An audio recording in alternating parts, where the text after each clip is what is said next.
말씀 앞에서 경외함으로 주께 홀로 섭니다.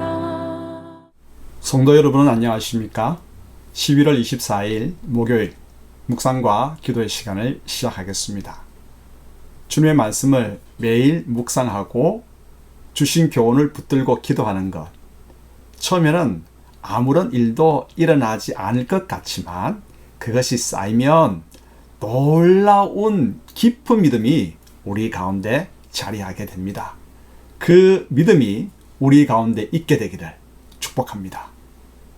오늘 주님께서 우리에게 주시는 은총의 말씀은 다니엘 11장 20절로부터 35절의 말씀입니다.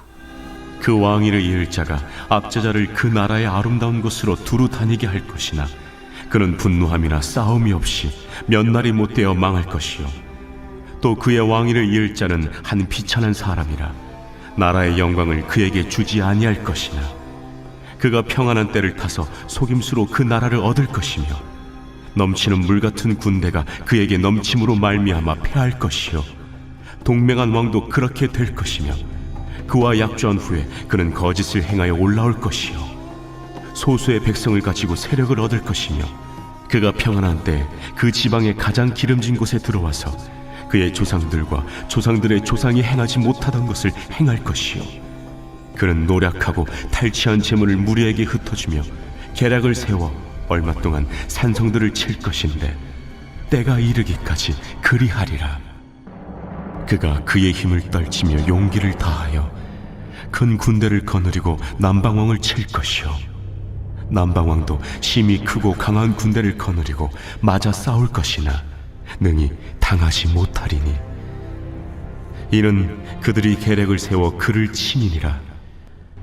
그의 음식을 먹는 자들이 그를 멸하리니 그의 군대가 흩어질 것이요 많은 사람이 엎드려져 죽으리라. 이 두 왕이 마음에 서로 해하고자 하여 한 밥상에 앉았을 때 거짓말을 할 것이라. 일이 형통하지 못하리니 이는 아직 때가 이르지 아니하였으므로 그 일이 이루어지지 아니할 것임이니라. 북방 왕은 많은 재물을 가지고 본국으로 돌아가리니 그는 마음으로 거룩한 언약을 거스르며 자기 마음대로 행하고 본토로 돌아갈 것이며 작정된 기한에 그가 다시 나와서 남방에 이를 것이나 이번이 그 전번만 못하리니 이는 기띔의 배들이 이르러 그를 칠 것임이라. 그가 낙심하고 돌아가면서 맺은 거룩한 언약에 분노하였고 자기 땅에 돌아가서는 맺은 거룩한 언약을 배반하는 자들을 살필 것이며 군대는 그의 편에 서서 성소 곧 경고한 것을 더럽히며 매일 드리는 제사를 폐하며 멸망하게 하는 가증한 것을 세울 것이며 그가 또 언약을 배반하고 악행하는 자를 속임수로 타락시킬 것이나 오직 자기의 하나님을 아는 백성은 강하여 용맹을 떨치리라. 백성 중에 지혜로운 자들이 많은 사람을 가르칠 것이나 그들이 칼날과 불꽃과 사로잡힘과 약탈을 당하여 여러 날 동안 몰락하리라. 그들이 몰락할 때 도움을 조금 얻을 것이나 많은 사람들이 속임수로 그들과 결합할 것이며 또 그들 중 지혜로운 자 몇 사람이 몰락하여 무리 중에서 연단을 받아 정결하게 되며 쉬게 되어 마지막 때까지 이르게 하리니 이는 아직 정한 기한이 남았음이라. 본문의 예언은 악명 높은 비열한 북방왕이 어떻게 등장했는가와 그가 나중에 예루살렘에 행한 만행을 자세히 언급합니다.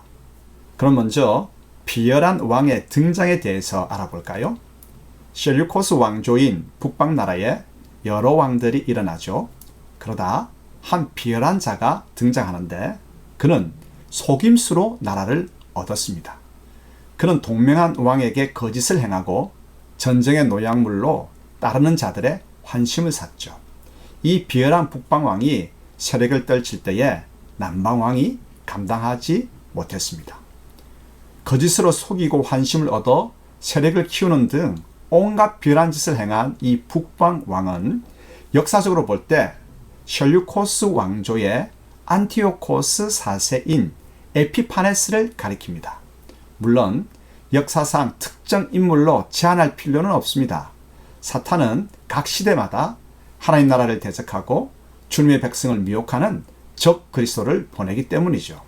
그러므로 우리가 어느 시대를 살든 주님을 대적하는 악한 영적 세력을 만나게 될 터인데 놀라거나 두려워하지 말고 담대히 하나님을 붙들도록 하십시다. 두 번째로 비열한 왕의 만행에 대해서 알아볼까요? 북방의 비열한 왕이 남방을 침략했는데 로마의 지원을 받은 시딤의 군함으로 인해서 이번에는 후퇴할 수밖에 없었습니다. 비열한 왕은 분노하여 그 분풀이를 예루살렘에 퍼부었죠. 매일 드리는 번제를 폐하고 돼지 피를 뿌려 제단을 더럽히고 성전 안에 제우스 신상을 두고 반대하는 자를 가차없이 처단하는 등 온갖 만행을 저질렀습니다. 이러한 가운데서도 하나님을 아는 지혜로운 자들은 위험을 무릅쓰고 말씀만을 따르며 더욱 강해지고 순결해졌습니다. 어느 시대든 하나님의 백성들을 유혹하고 박해하는 악의 세력은 있기 마련이죠. 이때 겁먹거나 낙심하지 말고 더욱 하나님의 주권을 믿으며 믿음이 강건하도록 힘써 기도하십시다. 함께 기도하겠습니다. 하나님 아버지, 참으로 비열한 짓거리로 세상의 권력을 잡고 사람들을 그릇 인도하는 세력이 우리를 박해하더라도 겁먹거나 낙심하지 않게 하소서. 우주의 주권자이신 하나님을 바라보며 어둠 가운데 빛을, 부조리 가운데 질서를, 불의한 가운데 정의를, 폭력 가운데 평화를 이루실 하나님만을 바라며 나아갈 큰 믿음을 허락하소서. 영원토록 삼위 하나님께 영광을. 할렐루야. 예수님의 이름으로 기도합니다.